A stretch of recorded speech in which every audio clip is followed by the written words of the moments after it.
H.P. Lovecraft, architect of cosmic dread. H.P. Lovecraft stands as a titan in the realm of horror literature. His influence is undeniable. Lovecraft's genius lay in his creation of cosmic horror, a genre that instilled fear of the unknown and the cosmically insignificant nature of humanity. He tapped into primal dread, the kind that chills us to the bone. His stories weren't mere ghost stories.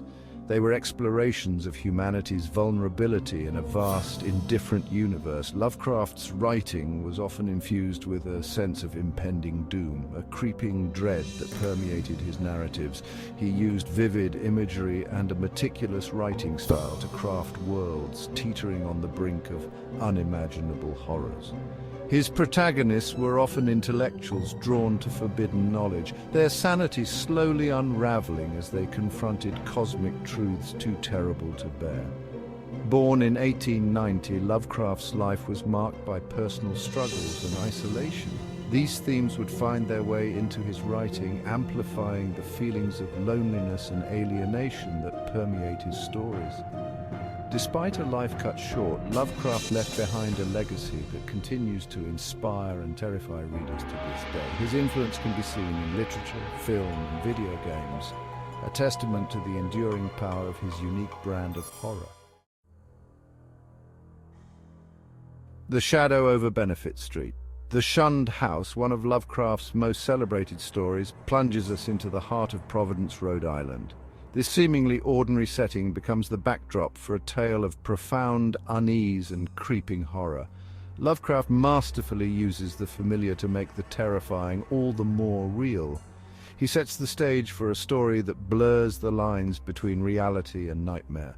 Benefit Street, typically a place of historical charm, transforms under Lovecraft's pen.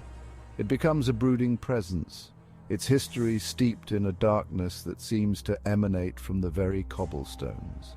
The titular Shunned house, a dilapidated structure radiating an aura of palpable evil, becomes the epicenter of the story's creeping terror. Lovecraft masterfully paints a picture of the house's sinister reputation among the locals. Whispers of strange occurrences and unexplained tragedies cling to it like cobwebs. The townsfolk avoid it, their fear a tangible thing passed down through generations. Even the bravest souls avoid its shadow, sensing the malevolence that seeps from its walls. A house of shadows, architecture and history. The house itself is more than just a setting, it's a character in its own right. Its decaying grandeur hints at a once noble past, now tainted by an unspeakable evil. Lovecraft's detailed descriptions of its architecture heighten the sense of unease. He focuses on the unsettling angles, the warped wood, and the windows that seem to watch passers-by with a malevolent curiosity. Built in the 17th century, the house has borne witness to the changing fortunes of Providence. Once a stately home, it has fallen into disrepair, its decay mirroring the corruption that festers within. Each successive owner seems to have met an untimely end, their fates intertwined with the house's dark history. The architecture itself is a study in contrasts, a jarring blend of colonial elegance and grotesque decay. The once graceful lines are now warped and twisted, the result of some unseen force.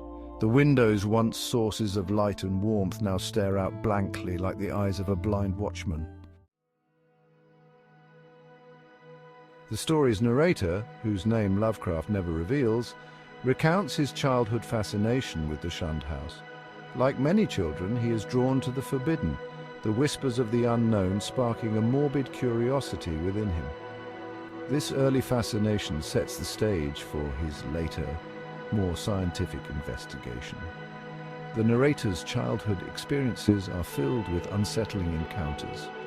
He describes a feeling of being watched from the house's darkened windows, a sensation that sends shivers down his spine. He overhears hushed conversations among the townsfolk, their voices laced with fear as they recount tales of the house's gruesome past. One particular incident leaves an indelible mark on the young narrator's psyche. He witnesses a strange, luminous vapor emanating from the house's cellar window, a sight that fills him with a primal terror he can never quite shake. This event cements the house as a place of profound unease in his mind. As the narrator matures, his childhood fear gives way to a more analytical curiosity. Armed with a scientific mind, he becomes determined to unravel the mysteries of the Shunned house. He devours historical records, seeking a rational explanation for the tragedies associated with the house. He refuses to accept superstition. He seeks tangible evidence. His research leads him down a rabbit hole of strange occurrences and unexplained phenomena. He uncovers a pattern of illness and death among the house's former inhabitants, a pattern that defies logical explanation.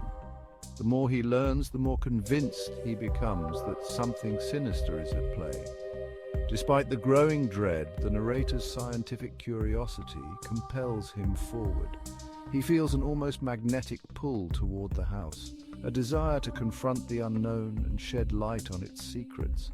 His determination to find a rational explanation for the supernatural is both his strength and his ultimate downfall.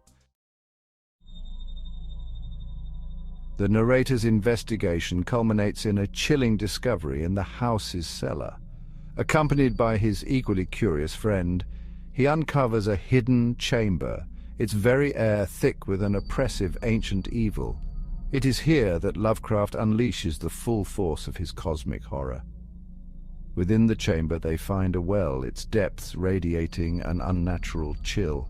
Clinging to the well's side is a gelatinous phosphorescent mass pulsating with a grotesque life of its own.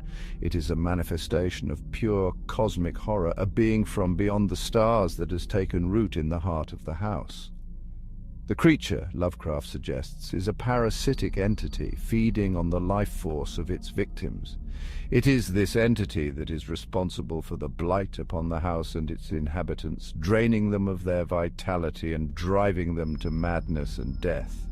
The discovery confirms the narrator's worst fears.